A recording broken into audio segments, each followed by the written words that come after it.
Dios tiene un plan desde el principio hasta el final. Y en ese plan tenemos que ver el hilo conductor que une todos los acontecimientos de la historia. Nada ocurre por casualidad, nada. Ni una hoja de un árbol se cae sin permiso del Señor. Algunos dicen, uy, es que la naturaleza tiene una fuerza. La naturaleza tiene la fuerza que Dios le ha proporcionado. Nada tiene fuerza por sí mismo. Nadie puede levantarse más de lo que Dios le permita levantar. Es más, la Biblia nos enseña que el Señor es el que quita y el que pone. Hay momentos en los que Dios necesita a un bárbaro y a un criminal como Nerón. ¿Sí? ¿Cómo no? Hay momentos en los que Dios permite que se levante un Nabucodonosor, pero cuando no le hace falta, Dios lo quita. Hay momentos en los que Dios tuvo que necesitar a un Poncio Pilato, porque si no hubiera habido un Poncio Pilato, seguramente muchas profecías nunca se hubieran cumplido. Pero hoy en día a nadie se le ocurriría ponerle a su hijo Poncio Pilato, pero Jesús le han puesto los padres a muchísimos hijos, porque Poncio Pilato ya ni se habla prácticamente de él. Dios es el que controla la historia, el que maneja los políticos, el que maneja la naturaleza, incluso hasta el diablo. Tiene que pedirle permiso a Dios para cada una de sus actuaciones. Y los políticos que están ahora en la calle, pues algunos pueden ser mejores, otros pueden ser peores. Yo ahí ni entro ni salgo porque yo como cristiano no pierdo mi tiempo en esas cuestiones. Yo sé a lo que Dios me ha llamado y a lo que Dios no me ha llamado. Lo tengo clarísimo. Dios me ha llamado a mí a predicar el Evangelio. A Cristo crucificado y a este resucitado y punto. Y todo lo demás. Nuestra obligación es orar. Nuestra obligación es respetar. Nuestra obligación incluso es someternos a las autoridades siempre y cuando, escuche bien, siempre y cuando no vayan en contra de la palabra. Hasta ahí podíamos llegar. Mientras vayan en una línea que no vaya en contra de la palabra de Dios, de acuerdo, por ahí entramos. Pero en el momento en el que se dicte una ley, en el que nos prohíban, nos impidan en un momento determinado hasta predicar el Evangelio, como ha habido ocasiones, y en este país se ha prohibido predicar el Evangelio, y en este país se han quemado a cristianos, y en este país se ha torturado a cristianos, y se han quemado Biblias, etcétera, etcétera. Nosotros automáticamente, por encima de la autoridad, del sometimiento al hombre, nos sometemos a la autoridad, de la máxima autoridad que es nuestro Dios, y al cual honramos y servimos con nuestra vida. Hay momentos en la Biblia en la que encontramos que hay personas, creyentes, grandes hombres de Dios, que se sometían a la autoridad del momento, pero llegaba un momento en el que decían, amigo, hasta ahí podemos llegar. Tenemos el caso de los discípulos, cuando dice la Biblia que por predicar el Evangelio, por orar por la gente necesitada en las calles de Jerusalén, fueron confrontados por las autoridades de la época y les prohibieron categóricamente predicar el Evangelio. Y Pedro y Juan dijeron, por encima de vosotros nosotros obedecemos a nuestro Dios, porque no vamos a dejar de predicar lo que hemos visto y lo que hemos oído. Y ellos, aunque fueron torturados, aunque fueron puestos en la cárcel, ellos seguían predicando el Evangelio. ¿Por qué? Porque nosotros nos sometemos 100% al Señor y al hombre con condiciones. Al Señor nos sometemos 100%. Todo lo que Él mande, todo lo que Él ordene, aunque no lo entienda, lo tenemos que acatar. Hay momentos en los que Dios a lo largo de la historia dio leyes, mandamientos a sus hijos que son muy difíciles de entender. Por ejemplo, cuando Dios le pide a un padre que sacrifique a su hijo sobre un altar. Díganme ustedes si eso no tuvo que ser una prueba tremenda. Cuando el Señor permitió que a José lo vendieran sus propios hermanos y fuera acusado de un falso delito que no había cometido, como era abusar de la esposa del amo, de Potifar, ¿verdad? Sin embargo, nosotros sabemos perfectamente que para poder vivir en paz y en armonía, con el que tenemos que llevarnos bien es con el Señor. Porque Él nunca nos va a fallar, amén, hermanos. Él nunca nos va a fallar. Quiero que vengan conmigo a una de las cartas que el apóstol Pablo escribió a su hijo en la fe, a Timoteo. Y en una de las cartas que Pablo le escribe a Timoteo, es muy interesante lo que nos dice en 1 Timoteo capítulo 2. 1 Timoteo capítulo 2 dice, verso 1, exhorto ante todo a que se hagan rogativas, oraciones, peticiones y acciones de gracias por todos los hombres. Esa es nuestra obligación, orar por todos los hombres, por los reyes y por todos los que están en eminencia, para que vivamos quieta y reposadamente en toda piedad y honestidad. Pero la iglesia no está en este mundo, hermanos, para casarse con nadie. La iglesia, el pueblo de Dios está en este mundo para denunciar el pecado. La iglesia está en este mundo para ser una voz profética en contra de la corrupción, en contra de la injusticia, en contra de todo aquello que Cristo no haría y que Cristo no mandó. ¿Cuántas veces oímos comentarios de la gente que dice, en este país la justicia es un cachondeo? ¿No habéis oído ese comentario? En este país la justicia no existe. Y es tremendo, ¿no? Es tremendo ver a veces auténticas injusticias en nombre de la falsamente llamada justicia. Pero nosotros no tenemos que derrumbarnos y tenemos que sentirnos, digamos, defraudados. Porque yo siempre he dicho que para no sentirte defraudado, lo mejor es no esperar nada de nadie. Y si tú pones una confianza, una fe, una expectativa, una ilusión en proyectos, en ideas, en un programa electoral, o llámalo como quieras, y luego no se cumple por lo que sea, porque no se pudo, porque no se quiso, por lo que fuera, pues mucha gente se lleva tremendas desilusiones. Y por eso muchas veces en los países el nivel de abstención de la gente que tenía que haber votado es enorme. ¿Por qué? Porque la gente está quemada. La gente pasa de todo. Porque saben que muchas veces por ilusionarse con un proyecto político, con una persona, con un grupo, a la larga pues te puedes llevar una desilusión tremenda. Pero nosotros ya hemos aprendido la lección de la historia. Para nosotros esto no es nada nuevo, hermanos. Sabemos en la Biblia que las cosas son tan cambiantes y que en una hora todo puede cambiar y ser completamente diferente.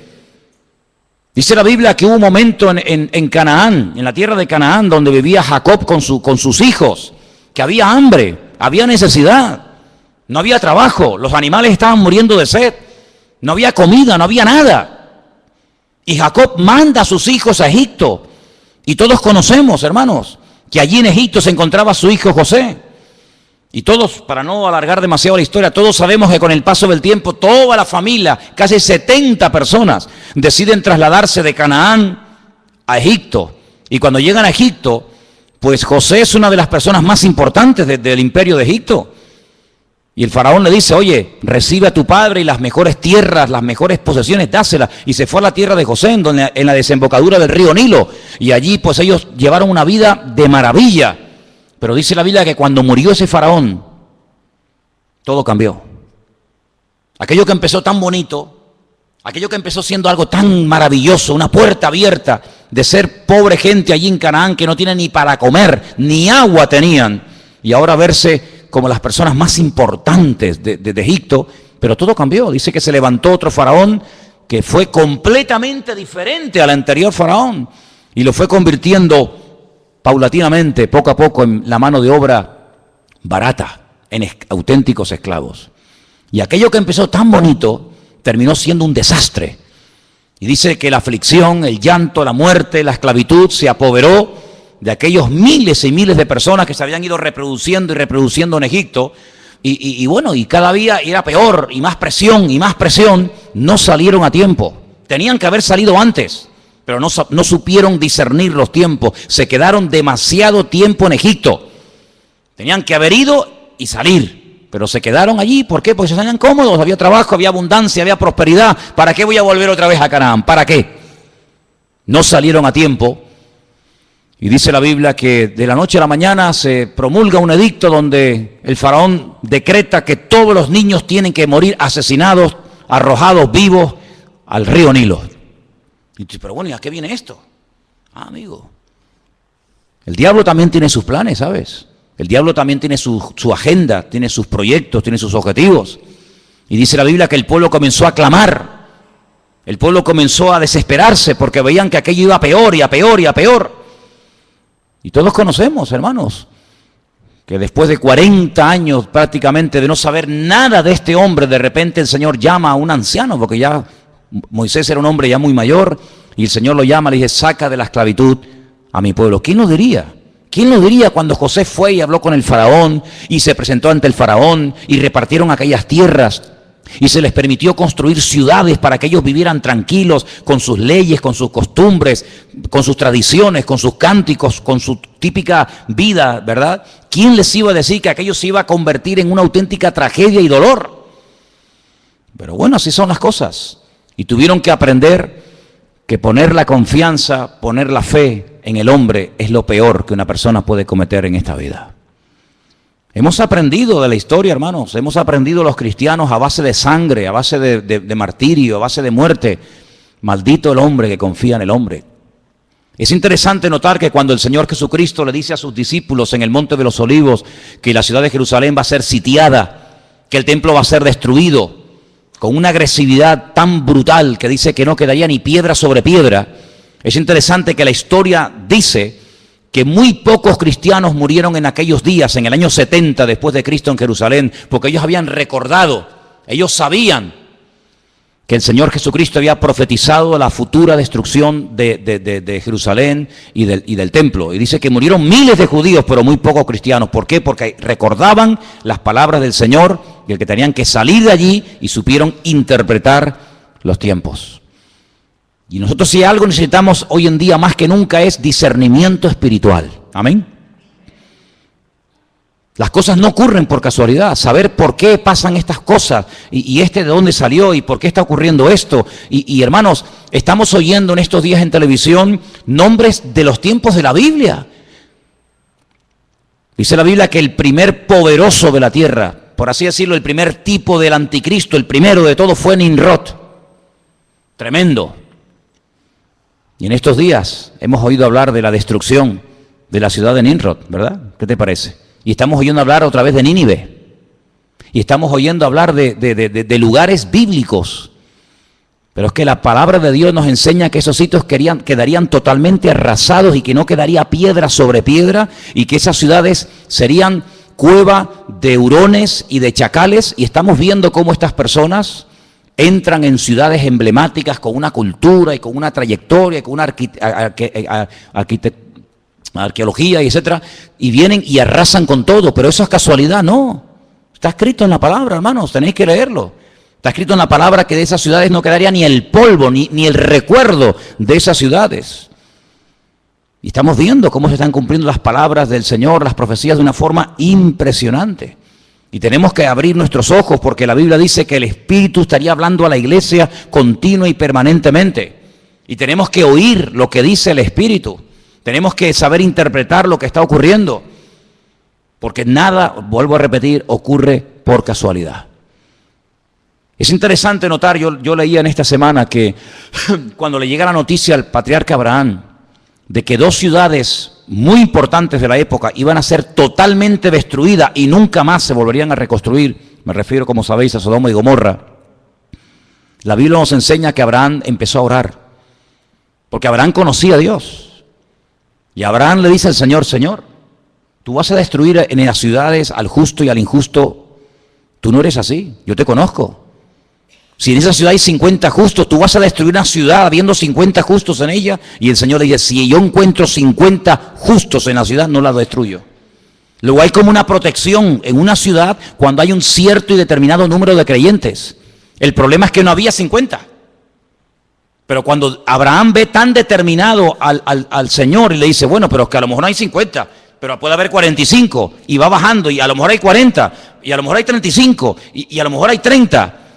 Pues la conclusión a la que llegó Abraham es que el Señor podía destruir la ciudad porque en esa ciudad no había una protección, una cobertura que protegiera a la ciudad de la ruina. ¿Y sabéis por qué este país nos ha ido totalmente al garete? Por las oraciones del pueblo de Dios. Porque por eso el Señor dice que somos la sal de la tierra y la luz del mundo.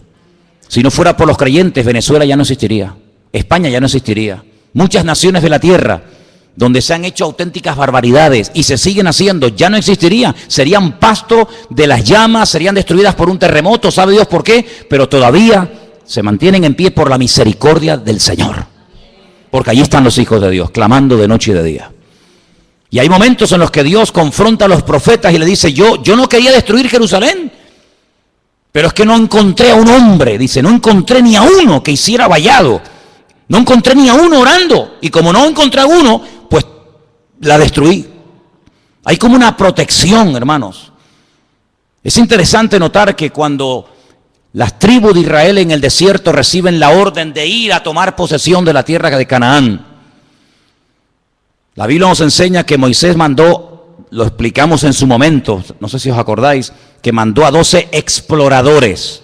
Yo expliqué que la palabra espías y la palabra exploradores en la Biblia es completamente diferente. Lamentablemente, cuando en nuestras Biblias en castellano se habla de los 12 que fueron a reconocer la tierra, dice los 12 espías, pero no aparece la palabra espías. Aparece la palabra exploradores. Y permítame que vuelva un poquito atrás. ¿Cuál es la diferencia? Pues es abismal. El espía entra ocultamente, secretamente, no quiere que lo descubran. La misma palabra dice, es un espía. Es lo que mandó Josué a la ciudad de Jericó. Entren tranquilamente, y mandó 2, lo mandó ahí a un montón de gente. ¿A dónde entraron? Pues a un sitio muy concurrido por gente, para no levantar sospechas, a una casa de prostitución, donde estaba Rahab, y allí ocultamente estuvieron y se escondieron, iban de espía. Los 12 mal llamados espías no eran así, eran exploradores que iban a reconocer la tierra. Una de las cosas que Moisés le dice, vayan y reconozcan la tierra, si las ciudades están amuralladas o no. Porque si no están amuralladas, esta gente no nos tiene miedo. Pero si ellos en este tiempo que han oído que salimos de Egipto y vamos a entrar en Canaán, si las ciudades ustedes observan que tienen murallas, es que nos tienen miedo. Y ellos contaron que las ciudades tenían murallas que llegaban al cielo como algo negativo, y era todo lo contrario, era algo muy positivo, porque dice la Biblia que Jericó estaba bien cerrada porque tenían miedo a causa de los hijos de Israel.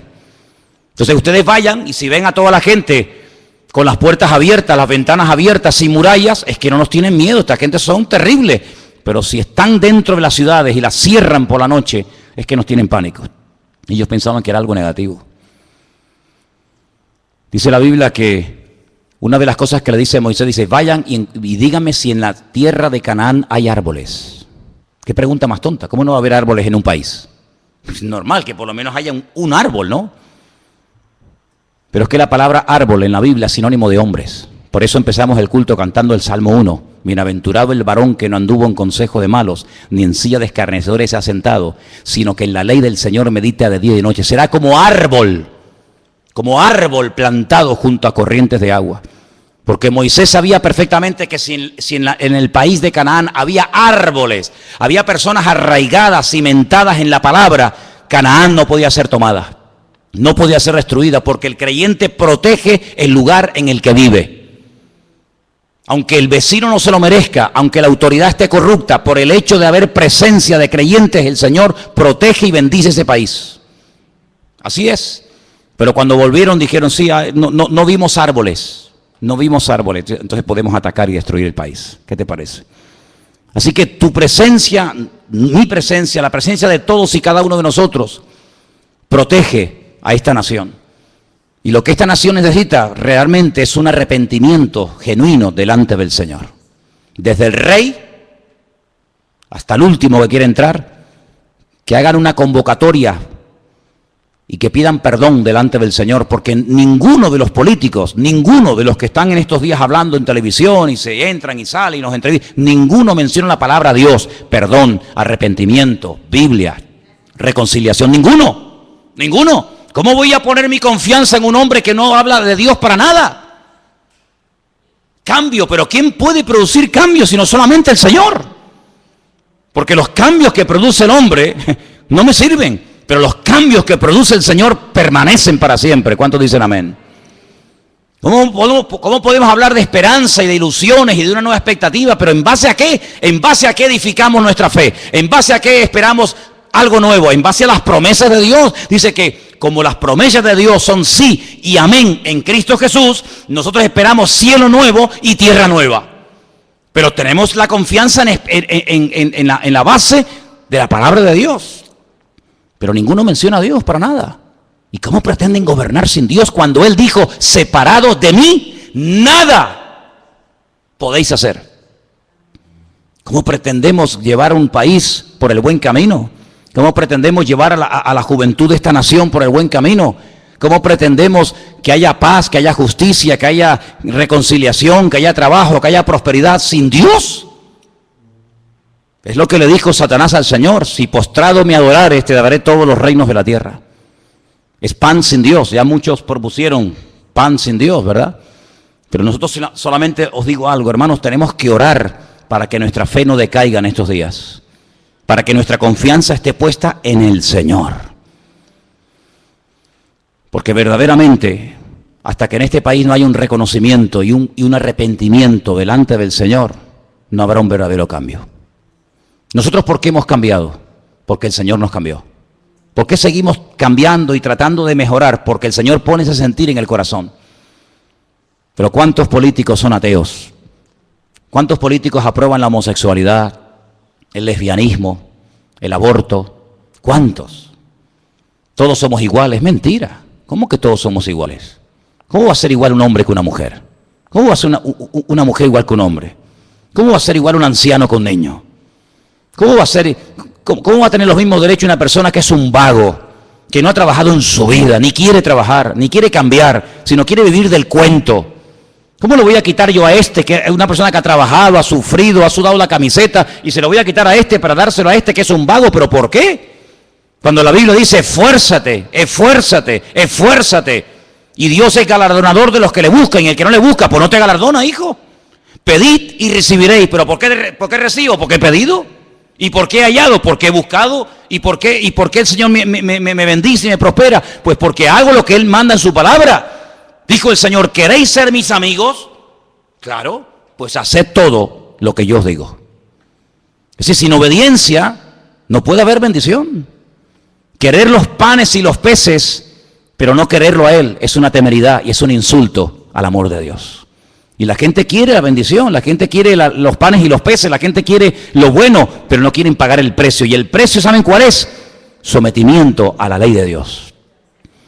Qué bueno sería que la gente dijera, bueno, nuestro programa electoral, ¿qué proponemos? Lo que propone la Biblia. Ese es nuestro programa electoral. Amaos los unos a los otros, perdón, poner en práctica las leyes económicas, que las leyes económicas de la Biblia son perfectas, perfectas. Se evita la usura, el abuso, la vagancia. ¿No dice la Biblia, el que no quiere trabajar? ¿Qué dice la Biblia? Que no coma. Pero sin embargo, ofrecemos los panes y los peces a cambio de nada. Amados hermanos, estamos viviendo tiempos de cambios, tiempos extraños, tiempos donde ahora hace calor y al día siguiente nieva. Pero ¿cómo es posible que hoy estemos a 32 grados y mañana salga en televisión que en ese lugar donde estaban pasando ayer calor haya nevado y estén con sensación térmica de bajo cero? Lo natural, siempre os he enseñado, es un reflejo de lo espiritual. Y estas cosas raras que estamos viendo en el clima, estas cosas extrañas, países que así son destruidos, como por ejemplo Nepal, con todo mi respeto, ¿qué era Nepal? Un centro de idolatría, un centro de templos paganos donde se adoraba a los monos, las ratas, los piojos, las serpientes, y las montañas que adoraban se les vinieron encima. ¿Qué te parece, amigo? Es que tenemos que ver el trasfondo espiritual de las cosas. No nos alegramos con la muerte de nadie, dice la Biblia. El Señor quiere que todos procedan al arrepentimiento, que todos busquen del Señor. Pero hermano, cuando ocurren ese tipo de tragedias en ciertos y determinados lugares, oye, veamos más allá. Es que se rompió toda la arquitectura. ¿Pero qué arquitectura me estáis hablando? Templo al dios mono, templo al dios rata, templo al dios piojo. Eso tenía que haberse destruido hace siglos. Siglos tenía que haberse destruido, pero no. Tremendo. Países que no han levantado cabeza. Países que siempre han estado y estarán siempre en la miseria más absoluta. ¿Por qué? Porque le han dado las espaldas a Dios. Y los misioneros, lean la historia de la iglesia, y los misioneros que antaño iban a esos lugares a predicar el evangelio, los colgaban, los crucificaban, los empalaban, los quemaban, y así les ha ido. El profeta Jonás fue a Nínive, dijo, de aquí a 40 días, dice el Señor, Nínive será destruida. Y Nínive no fue destruida, ¿sabéis por qué? Porque se arrepintieron. Ya el Señor tenía determinado el castigo, la destrucción, la aniquilación total y absoluta de Nínive. Pero Nínive duró mucho tiempo, porque hubo arrepentimiento. Dice que desde el más grande hasta el más chico se pusieron a orar, a ayunar, pidieron perdón. Esto le molestó mucho a Jonás. Jonás era un predicador muy extraño. La gente se convertía y se enfadaba. La gente pedía perdón y se enfadaba con Dios. O sea, yo lo sabía que se iban a arrepentir y tú los ibas a perdonar. Claro, claro, ¿verdad? Pero ¿qué ha sido de esos países? ¿Qué ha sido de esos lugares donde antaño se predicaba el evangelio? Pues centros de idolatría, de paganismo. ¿Qué es lo que ha traído el Islam al mundo? Miseria. Eso es lo que ha traído el Islam.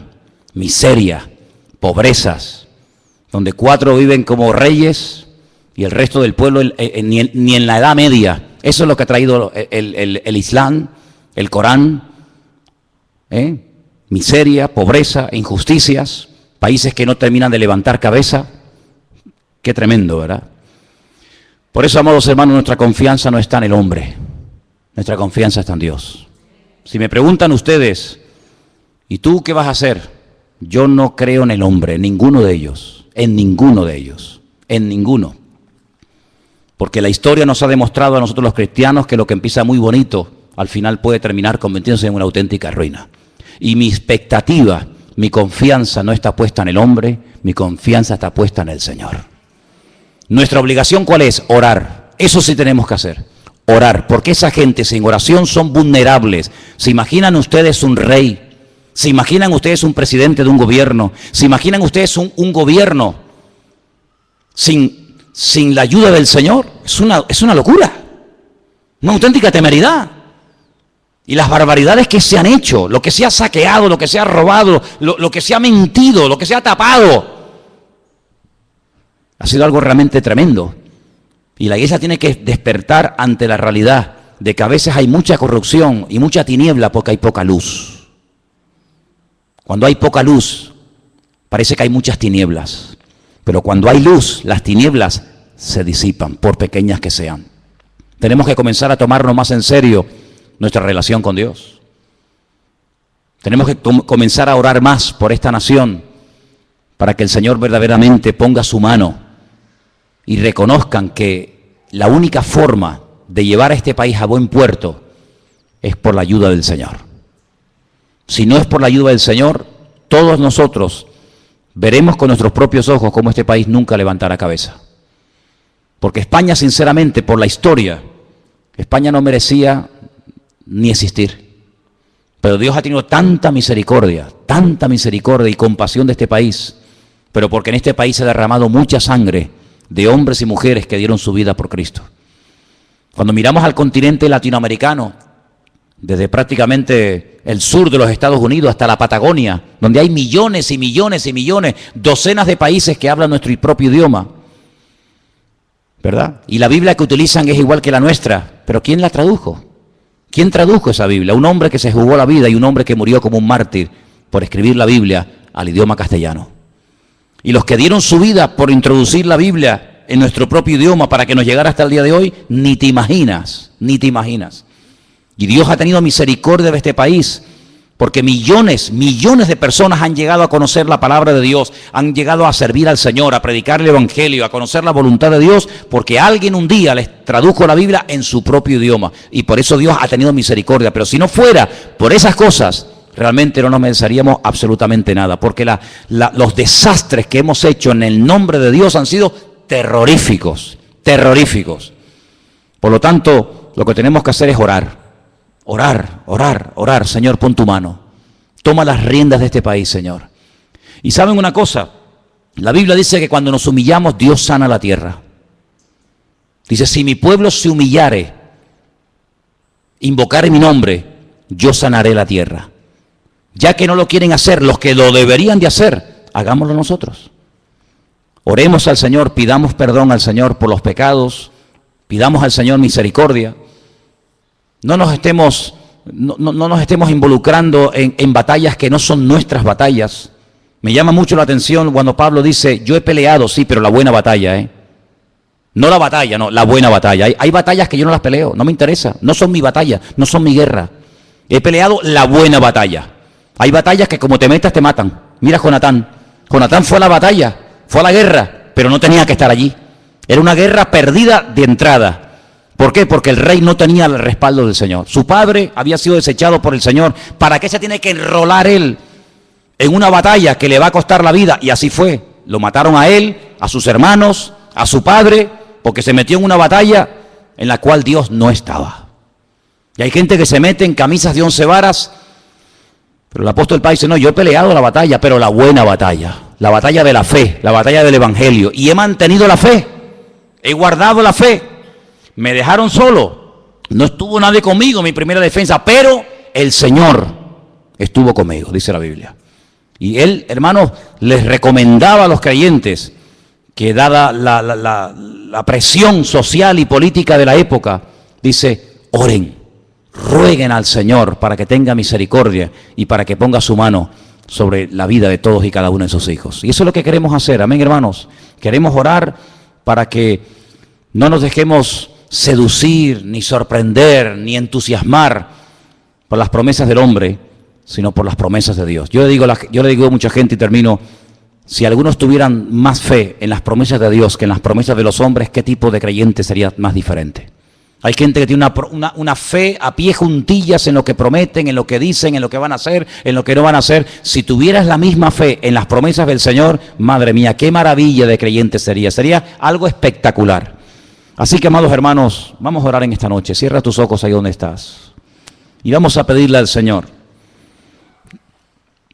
que el Señor nos abra los ojos para que nos demos cuenta que el único que promete y cumple es nuestro Dios. Él promete cuidar de nuestros hijos mejor que cualquier educador o político. Él promete cuidar de nuestro presente y de nuestro futuro.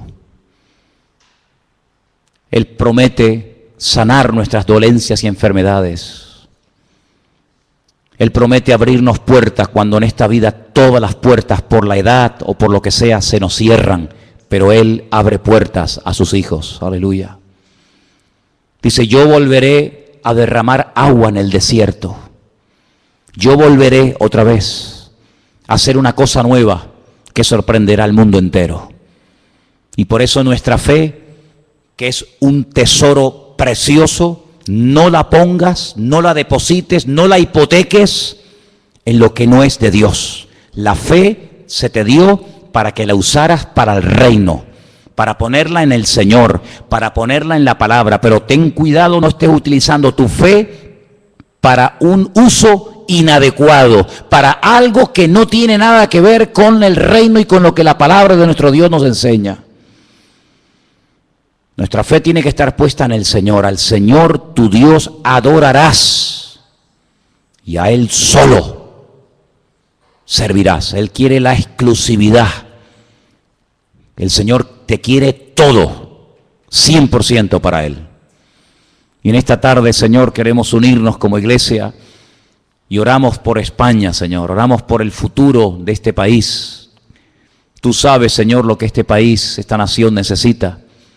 Tú sabes, Dios mío, las cosas que han ocurrido y que siguen ocurriendo en este país. Te rogamos en el nombre bendito y poderoso de Jesús, que tú tengas misericordia de este país, donde ha proliferado tanta maldad, donde te han dado las espaldas en las universidades, en los colegios, en los parlamentos, en los institutos, en todas partes, no te quieren, Señor.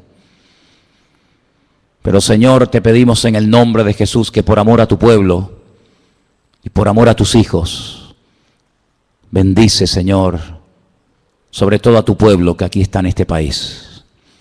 Señor, tú sabes, Señor, todos los cambios que se avecinan, tú sabes todas las caras nuevas y personas nuevas en el panorama político que se presentan. Señor, te pedimos en el nombre de Jesús que se haga tu voluntad, Señor. Que se haga tu voluntad, mi Dios. Pero que no nos olvidemos que lo más importante es honrarte y servirte a ti, que es lo que verdaderamente tiene premio y recompensa y galardón, servir al Señor. Que utilicemos nuestro tiempo, nuestros dones, nuestra energía, nuestros recursos para extender el reino de Dios y su justicia. Y que hablemos, Señor, que hablemos en contra de la injusticia, en contra de la muerte, en contra de todo eso, que tu iglesia abra la boca, que seamos valientes y digamos no al pecado, no a la muerte y sí a la vida. Aleluya. Y que verdaderamente te reconozcan a ti, el único Dios vivo y verdadero. Señor, únenos con tu espíritu, Señor. Y que todos y cada uno de nosotros estemos en estos días orando para que el futuro de esta nación, aleluya, tú lo dirijas, Padre, y todo salga conforme al plan y al diseño del Señor. Aleluya. Te damos gracias, Dios mío, porque sabemos que tú eres bueno, que para siempre es tu misericordia y que tú tienes un plan y que todo apunta en una dirección, y es a tu venida, Señor. Tú vienes pronto. Esa es la cruda realidad, que los tiempos se acortan, que tú vienes pronto y tu iglesia tiene que estar velando y orando para que no nos sorprenda las cosas como ladrón en la noche. Bendito sea, Señor. Gracias te damos en esta noche por este privilegio que nos das de entender tu palabra, de tener el mapa, la brújula de tu palabra en nuestras vidas, que ahora más que nunca la leamos, la escudriñemos, porque en ella encontramos la respuesta, Señor. Te lo pedimos todo en esta noche en el bendito nombre de Jesús. Amén y amén. Aleluya. Y amén. Aleluya. Y amén. Aleluya. Y amén. Aleluya. Y amén.